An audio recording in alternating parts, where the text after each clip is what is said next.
And so for us, this is very, very helpful in order to take these outputs from the CCI project, the tools, and bring them on to our cities, try to transfer that knowledge. When it comes to this policing approach, the problems and the issues that the stakeholders experience are not necessarily in line with the big priorities and the agenda of the police force, our police force, because there's a mismatch between what people and communities perceive and the experience and the priorities of a police force. And here I've really seen human-centered design being applied in a real-world context. That was a fascinating eye-opening for me to have a look behind the scenes and see how all the 6 law enforcement agencies were approaching innovation, taking into account not just lead users but also society, communities and groups.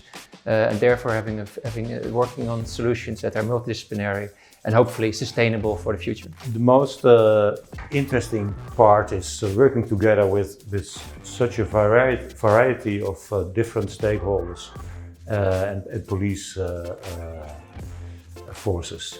It's interesting because they are very different in those different countries, and we could learn from each other. So what I've learned is the necessity of asking the end users what they really need for their work, so that we don't produce anything for the shelf, the bookshelf. I think that the key word is engaging.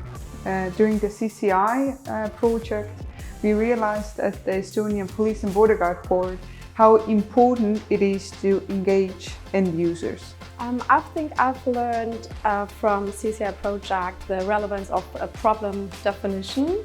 So what we've heard and read quite often in the project was one sentence like you fail more often because you solved the wrong problem than because you find the wrong solution for the right problem. So what I've taken away is that it's worth it to spend more time and more thought at the beginning to find a good problem definition. I think I've learned that law enforcement agencies, when given the training and given the guidance around design process, can operate as designers just like a design company could. I've learned a lot from being on Cutting Crime Impact. I've actually been through the whole design process, the whole product design process, together with the LEA partners, and I've learned such a lot from that. And it makes such a huge difference actually going through that process compared to just reading about something in a book. And it's that hands-on experience of actually working with law enforcement agencies that makes such a big difference to understanding the new product development process. Commonality of the fact that we don't work in silos, we don't work within our different institutions within the sphere of crime and security. And understanding that and understanding the fact that we are humans working with other humans, working with technology, has been, I think, a key to a lot of the tools that have been developed within the CCI project.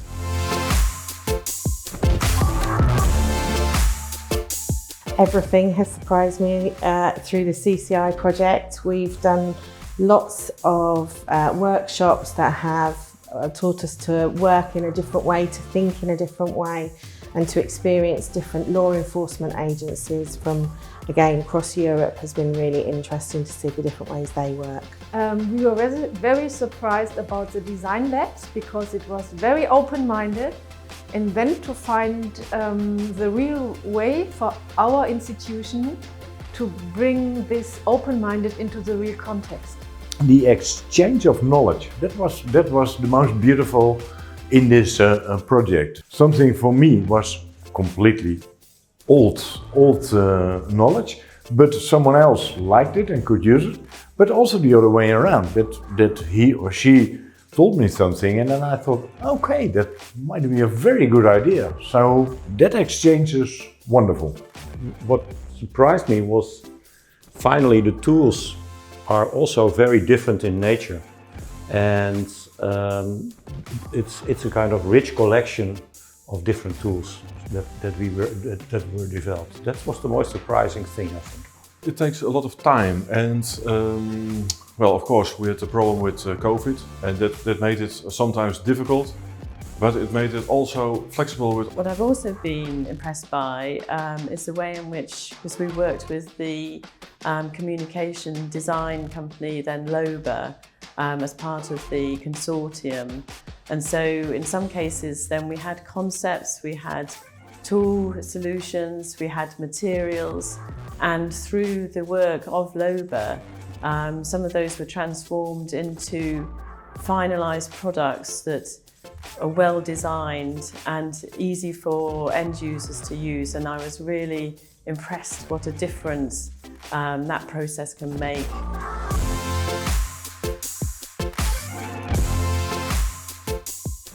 However, it's helped us to influence our senior leaders and for them to start to understand maybe a more interesting and innovative way of working. So, this methodology inspired EFIS to update the guide to the local safety audit, and this human-centered approach and the tools and the methods that have been developed by CCI to really understand what the needs are and what the requirements are for the end user is something that's super helpful for this guide that we have as well, and that cities can use as well.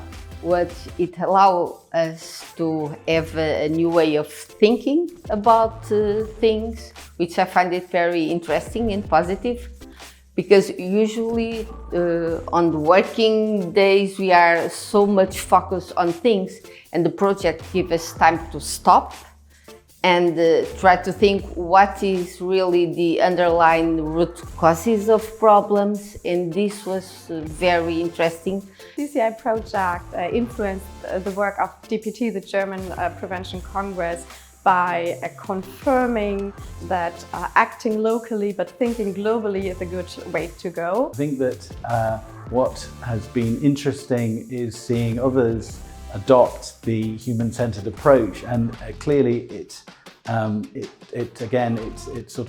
chimes with the way police officers think, I think, and the way the people working for our law enforcement partners work, in that the focus on end users and of delivering something that has real value for end users is something that they are quite keen to do. And also that some of the partners have managed to really tap into the human-centered side of policing. But in the end, you need to find solutions that address the right problems from the start. Being aware of this from the starting point, to focus on the problem, to focus on all the stakeholders, and then build something that works to address that problem. That is really something that I'll take along in the next years as a researcher as well.